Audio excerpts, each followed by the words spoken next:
جب حر نے امام علیہ السلام سے کہا یہیں اتریں کیونکہ فرات قریب ہے، امام حسین علیہ السلام نے فرمایا اس جگہ کا نام کیا ہے؟ سب نے کہا کربلا۔ امام حسین علیہ السلام نے فرمایا یہ کرب یعنی رنج اور بلا کا مقام ہے۔ میرے والد صفین کی طرف جاتے ہوئے یہیں اترے اور میں ان کے ساتھ تھا۔ وہ رک گئے اور اس کا نام پوچھا تو لوگوں نے اس کا نام کربلا بتا دیا۔ اس وقت آپ علیہ السلام نے فرمایا یہاں ان کی سواریاں اترنے کا مقام ہے اور یہاں ان کا خون بہنے کا مقام ہے۔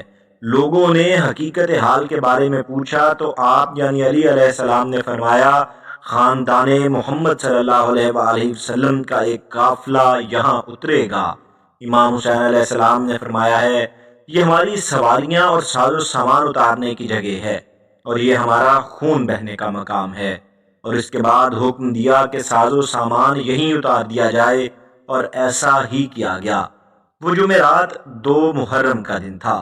کربلا میں پڑاؤ ڈالنے کے بعد امام حسین علیہ السلام نے اپنے فرزندوں، بھائیوں اور اہل خاندان کو اکٹھا کیا اور ان سب پر ایک نگاہ ڈالی اور روئے اور فرمایا خدا بندہ ہم تیرے نبی صلی اللہ علیہ وآلہ وسلم کی اطرت اور خاندان ہیں جنہیں اپنے شہر و دیار سے نکال باہر کیا گیا ہے اور حیران و پریشان اپنے نانا رسول اللہ صلی اللہ علیہ وآلہ وسلم کے حرم سے نکالا گیا ہے، اور یار خدایا بنو امیہ نے ہمارے خلاف جارحیت کی، خدا بندہ پس ان سے ہمارا حق لے لے اور ظالموں کے خلاف ہماری نصرت فرما۔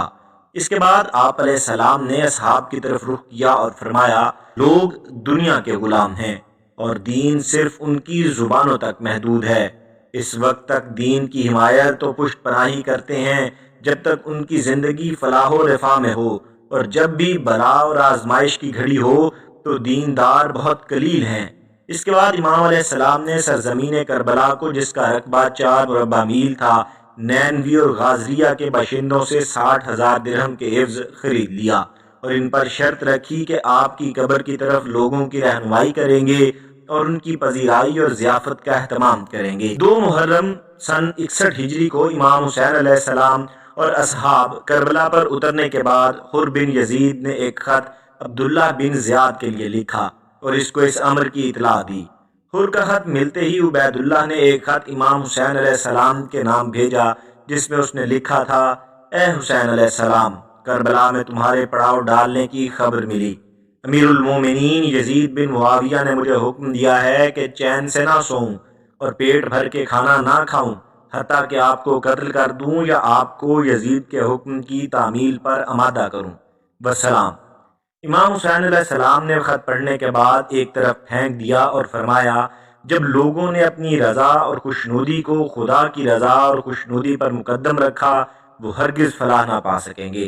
ابن زیاد کے قاصد نے کہا یا ابا عبداللہ آپ خط کا جواب نہیں دیں گے؟ فرمایا اس خط کا جواب اللہ کا دردناک عذاب ہے جو بہت جلد اس کو اپنی لپیٹ میں لے لے گا۔ ابن زیاد کا قاصد واپس چلا گیا اور امام حسین علیہ السلام کا کلام اس کے سامنے دہرایا، اور عبید اللہ نے امام حسین علیہ السلام کے خلاف جنگ کے لیے لشکر تشکیل دینے کا حکم دے دیا۔ عمر ابن سعد امام علیہ السلام کے کربلا میں پڑاؤ ڈالنے کے دوسرے روز یعنی 3 محرم الحرام کو 4,000 افراد کے لشکر کے ساتھ کربلا پہنچا۔ عبید اللہ بن زیاد نے عمر سعد کو 4,000 کوفیوں کے لشکر کا امیر قرار دیا اور حکم دیا کہ وہ ان کوفیوں کو لے کر جائے اور ان علاقوں پر قابضوں یعنی امام حسین علیہ السلام کے خلاف جنگ کرے۔ عبید اللہ نے پہلے ہی رے شہر کی حکومت کا حکم عمر سعد کے نام لکھ دیا تھا اور اس کو رے شہر کا والی مقرر کیا تھا۔ ابن سعد اپنے لشکر کے ساتھ کوفہ سے باہر نکلا اور حمام عین کے مقام پر لشکرگاہ قائم کی۔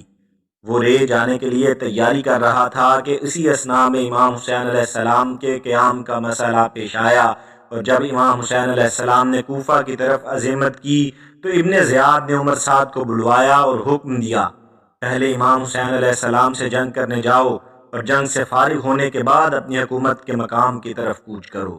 عمر سعد امام حسین علیہ السلام کے ساتھ جنگ کو پسند نہیں کرتا تھا، چنانچہ اس نے عبید اللہ بن زیاد سے کہا مجھے اس کام سے معاف کرو۔ لیکن ابن زیاد نے اس جنگ سے عمر سعد کی معافی کو رے شہر کی حکومت کا حکم واپس کرنے سے مشروط کر دیا۔ عمر سعد نے جب ابن زیاد کا اصرار دیکھا تو کہا میں کربلا چلا جاتا ہوں۔ چنانچہ اپنے 4000 افراد کا لشکر لے کر کربلا پہنچا اور نینوی کے مقام پر امام حسین علیہ السلام کے اترنے کے دوسرے روز وہ بھی وہاں پہنچ گیا۔ ابن سعد نے کربلا پہنچتے ہی امام حسین علیہ السلام کے ہاں ایک قاصد روانہ کرنا چاہا تاکہ آپ علیہ السلام سے پوچھ لے کہ اس سرزمین میں کس لیے آئے ہیں اور چاہتے کیا ہیں۔ اس نے یہ کام عزرا بن قیس احمسی اور امام علیہ السلام کو دعوت نامہ بھجوانے والے عمائدین کو انجام دینے کی تجویز کی، مگر ان سب نے یہ کام انجام دینے سے اجتناب کیا۔ تاہم کثیر بن عبداللہ شیبہ نے تجویز مان لی اور خیام حسینی یعنی حسین علیہ السلام کے خیموں کی جانب روانہ ہوا، لیکن ثمامہ ساعدی نے اس کو ہتھیار لے کر امام علیہ السلام کے حضور پہنچنے سے روک دیا۔ کثیر نامراد ہو کر عمر ابن سعد کے پاس لوٹ کر چلا گیا۔ کثیر کی واپسی پر عمر ابن سعد نے کرتا بن قیس حنظلی سے امام علیہ السلام کے پاس جانے کی درخواست کی۔